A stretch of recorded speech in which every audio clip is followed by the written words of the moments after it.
Salut la team. Suite au renvoi de Otto Hightower, je me suis dit que ce serait pas mal de regrouper 10 choses que vous ne savez pas sur les mains des rois dans cet univers. Et vous savez quoi? On en parle dès maintenant et n'oubliez pas de commenter et de liker. Let's go. Petit message avant de commencer réellement cette vidéo, on est plus de 5000, oui, plus de 5000, merci énormément à tous ceux qui se sont abonnés, ça me va droit au cœur, et bonne vidéo. Dans la série House of the Dragon, Otto Hightower servait de main du roi, et il est célèbre pour ses connaissances, à l'instar de l'emblématique Tyrion Lannister, qui deviendra main beaucoup plus tard. La main du roi est la position la plus importante dans le petit conseil du roi. Ils sont essentiellement responsables de gouverner le royaume, en particulier lorsque le roi est trop indifférent ou surtout pas préparé à assumer ses fonctions. C'est un rôle très ingrat, il y a même un dicton populaire sur la façon dont le roi mange et la main prend la merde. Beaucoup des personnages les plus mémorables de Game of Thrones ont servi de main du roi, notamment Tyrion, Tywin Lannister et Ned Stark. Les fans connaîtront sûrement déjà les bases d'être main, mais plusieurs détails pourraient encore leur échapper, et dans cette idée, voici 10 choses que vous ne savez pas sur les mains dans l'univers de Game of Thrones. Et il y a aussi quelques petits spoilers, comme je l'ai mis dans le titre. Bien que le roi soit vraisemblablement le dirigeant des 7 royaumes, la main du roi est chargée de nombreuses responsabilités quotidiennes. La main commande les armées du roi, rédige les lois, rend la justice et supervise les problèmes généraux du royaume. Il travaille en étroite collaboration avec d'autres membres du Petit Conseil, y compris les maîtres des lois, de la monnaie et de la guerre. Contrairement aux idées reçues, la main peut concevoir sa broche officielle en la personnalisant à sa guise. La main préside le Petit Conseil lorsque le roi n'est pas présent et siège sur le trône de fer en sa qualité de représentant du roi. Saviez-vous que la main du roi a une résidence unique? Car en accord avec sa position privilégiée dans le royaume, tout est normal. La tour de la main n'est pas aussi luxueuse ou grande que la résidence du roi, mais elle est quand même assez spacieuse et possède une petite salle capable de loger pas mal de monde. Aegon le Conquérant a commandé la construction de la tour de la main avec le reste du donjon rouge. La structure a été achevée 10 ans plus tard sous le règne de Maegor le Cruel. La tour jouera un rôle crucial dans House of the Dragon alors qu'Alicent y élit domicile pendant la guerre. C'est à la tour que le tristement célèbre duo d'assassins tue le prince Jaehaerys, âgé de 6 ans.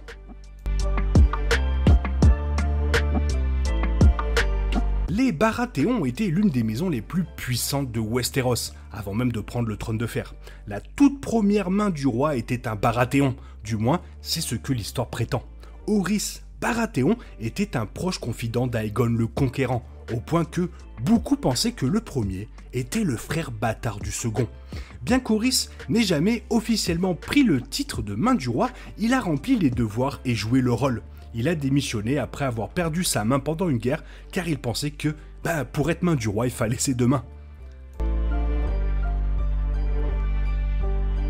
Bon, on va pas se mentir, on le sait déjà, House of the Dragon suivra Rhaenyra Targaryen et ses tentatives pour sécuriser le trône de fer, mais sans trop spoiler, disons que cela ne va pas être très simple pour elle.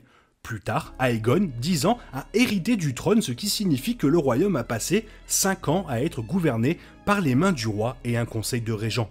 9 hommes ont servi comme main du roi tout au long du règne d'Aegon III, dont 8 ont occupé le poste pendant la régence du garçon. Le défilé, apparemment sans fin des mains, s'est terminé lorsque le frère d'Aegon, Viserys I, est revenu et a repris les responsabilités de la main. La première main du roi d'Aegon III était Cregan Stark, également connu sous le nom de Loup du Nord. Cregan incarnait tout ce qui résume la maison Stark. Il était sévère, loyal jusqu'à la mort, honorable et excellent sur le champ de bataille. Cregan s'est également très bien comporté dans le sud, comme en témoigne son mandat d'une journée en tant que main du roi. À la fin immédiate de la Danse des Dragons, Cregan a été le dirigeant de Port-Réal pendant 6 jours, une période connue sous le nom d'Heure du Loup. Cregan était la première main officielle d'Aegon III après l'ascension du garçon au trône de fer. Cependant, le Loup du Nord a démissionné de son poste après seulement une journée, retournant à Winterfell et y restant pour le reste de sa vie. La maison Baratheon a toujours occupé une position privilégiée dans le royaume. Cependant, Rhaegar Baratheon a considérablement augmenté la portée de la maison pendant son mandat en tant que main du roi de Jaehaerys I. Contrairement aux autres enfants dirigeants, Jaehaerys était présent dans la plupart des réunions du Petit Conseil, bien que Rhaegar détienne toujours le pouvoir réel du royaume. Pourtant, Rhaegar était un fidèle serviteur de Jaehaerys. Leur relation s'est détériorée après le mariage de Rhaegar avec la mère du jeune roi, la reine Alyssa Velaryon, conduisant à son éventuel renvoi du poste de main du roi. Rhaegar devait plus tard faire face à d'autres conflits avec Jaehaerys, mais aucun n'a dégénéré en véritable conflit. House of the Dragon montrera la dynastie Targaryen sévèrement affaiblie suite à la danse des dragons. Le conflit devrait se terminer avec Aegon III devenant roi. Aegon a maintenu la paix dans les 7 royaumes avec l'aide de son frère Viserys II. Viserys s'est révélé être une main capable et pondérée. Il a servi de main à 3 rois avec un dicton populaire affirmant que Viserys régnait pendant que Aegon couvait, Daeron faisait la guerre et Baléor priait. Viserys II est finalement devenu roi lui-même après la mort de Baléor. Cependant, son règne fut court, durant un peu plus d'1 an. Beaucoup pensent que son fils, Aegon IV, l'a empoisonné, emmenant les petits gens à l'appeler Aegon l'Indigne. L'identité de la corneille à 3 yeux est l'un des plus grands mystères de Game of Thrones, mais beaucoup moins dans A Song of Ice and Fire. Les livres révèlent qu'il est Brynden Rivers, l'ancien seigneur du commandant de la garde de nuit et la main du roi de 2 dirigeants Targaryens, Aerys I et Maekar I. Connu sous le nom de Bloodraven dans les 7 royaumes, Brynden était un warg puissant. De nombreux théoriciens et fans pensent qu'il est à l'origine de certains des événements les plus importants de la série, notamment l'ascension d'Aegon V sur le trône, la romance vouée à l'échec entre Rhaegar Targaryen et Lyanna Stark, la présence continue de Jon Snow à Castle Black et les voyages de Bran Stark au-delà du mur. Tywin Lannister est l'un des personnages les plus mémorables et les plus complexes de Game of Thrones. Fermement engagé à préserver le nom de sa famille et prêt à tout pour assurer son succès, Tywin est le véritable pouvoir de Westeros, grâce à sa ruse, sa cruauté, mais aussi sa richesse. Bien que les fans aient vu Tywin servir de main du roi Joffrey puis Tommen, il a d'abord occupé le poste sous Aerys II, le roi fou. À 20 ans, Tywin était le plus jeune main du roi, et de nombreux habitants des 7 royaumes affirmaient qu'il était le véritable dirigeant.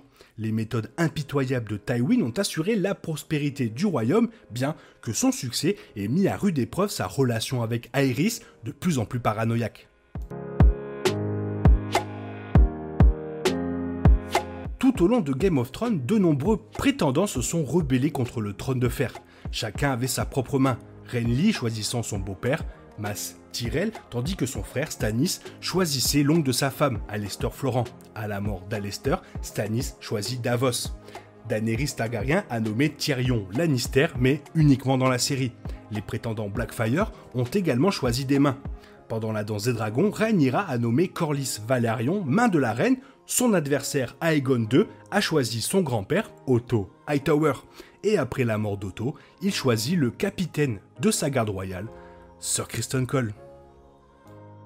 Voilà, c'était les 10 choses qu'il fallait savoir sur les mains du roi dans cet univers de Game of Thrones ou dans House of the Dragon. Toi, qu'est-ce que tu en penses? Fais-le moi savoir dans la zone commentaire, car tu sais que j'aime énormément vous lire. J'espère que la vidéo t'a plu, et si elle t'a plu, n'hésite pas à la liker, la commenter, la partager. Merci d'avance. Je te souhaite une bonne matinée, après-midi, peut-être une bonne soirée ou un bon week-end. Bisous bisous, hasta la vista.